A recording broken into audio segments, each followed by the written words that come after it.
होती है भंडारा खाया घर चले गए। दरअसल सबसे महत्वपूर्ण है कि हम उनकी जयंती के अवसर पर उनको जाने कि हकीकत में वो है क्या, क्यों मनाए हम उन्हें, उनके सिद्धांतों को अपनाएं।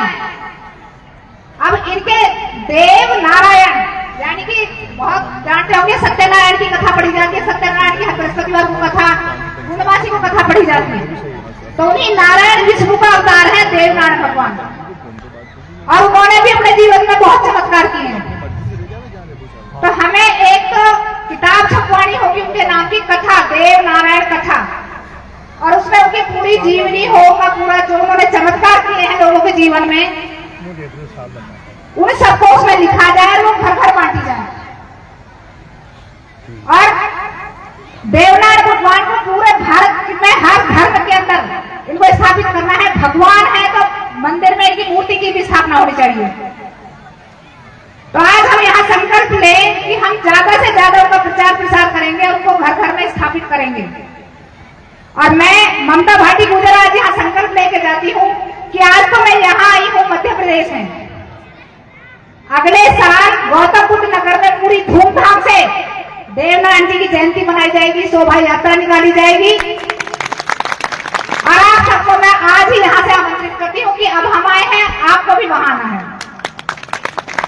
और आज के बाद मैं जिस राज्य में भी जाऊंगी, मैं देवनारायण भगवान का पूरा प्रचार करूंगी, और पूरा प्रयास रहेगा कि हर घर में उनकी मूर्ति हो, हर घर में उनकी कथा की किताब हो, और उनके नाम के भंडारे, शोभा यात्राएं जैसी यहाँ पर निकाली जाती है ऐसी ही वहां पर निकाली जाए। समय कम है, वक्ता बहुत ज्यादा है।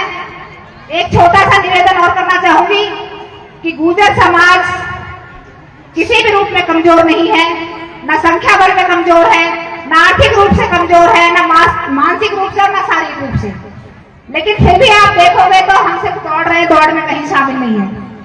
आप राजनीति में भी देखोगे तो हमारा कोई प्रभुत्व नहीं है राजनीति में भी।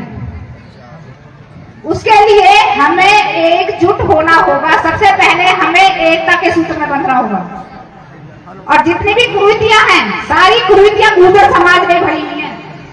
उन कुरीतियों को जड़ से खत्म करना है, चाहे वो मृत्यु भोज हो, चाहे दहेज प्रथा हो।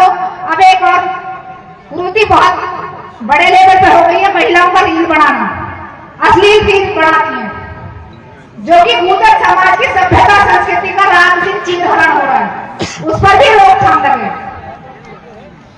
मैंने गौतम बुद्ध नगर में कई राज्यों की जनसभा थी, उसमें स्टैम्प पेपर पर लिख के दिया कि ना तो मैं दहेज लूंगी, ना दूंगी, और ना ऐसी शादियों में शामिल होगी, और आज तक मैं अपने संकल्प पर अड़ी हूँ। तो ऐसे ही हम संकल्प लें, जितनी भी कुरीतियां हैं वह जड़ से इलाज करें। एक बार मैं आप सभी का जो समिति है जिसने कार्यक्रम रखा है, उनका हृदय की गहराई से बहुत बहुत हार्दिक आभार धन्यवाद करती हूँ। जितनी मेरी पावन, मेरे भाई बुजुर्ग, मेरी माताएं, बच्चियां सब यहाँ पर बैठी हैं, उनका हृदय की गहराई से बहुत बहुत हार्दिक आभार करती हूँ। और जो संचालन कर रहे हैं इस कार्यक्रम का, बहुत अच्छा संचालन कर रहे हैं, भाई जी का भी हृदय से बहुत बहुत आभार करती हूँ।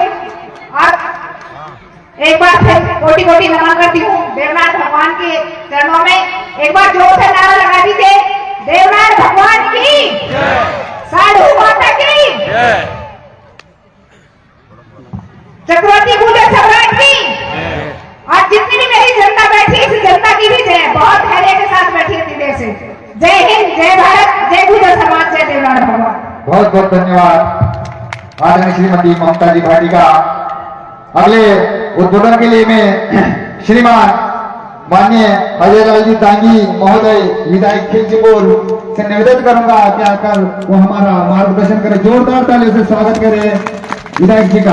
अगर आप बनना चाहते हैं पॉलिटिशियन, लेकिन पब्लिक स्पीकिंग और अपने विचारों को व्यक्त करना चुनौती लगता है, या कैमरे और पब्लिक के सामने किसी तरह से बोल पाए इसमें मुश्किल होती है, तो मिशी मीडिया सॉल्यूशंस लेकर आया है पॉलिटिकल कंसल्टेंसी कैंपेन, जिसमें वरिष्ठ जर्नलिस्ट और पॉलिटिकल एनालिस्ट की एक्सपीरियंस्ड टीम आपको मदद करेगी, जिससे आपकी आवाज और भी बुलंद हो जाएगी।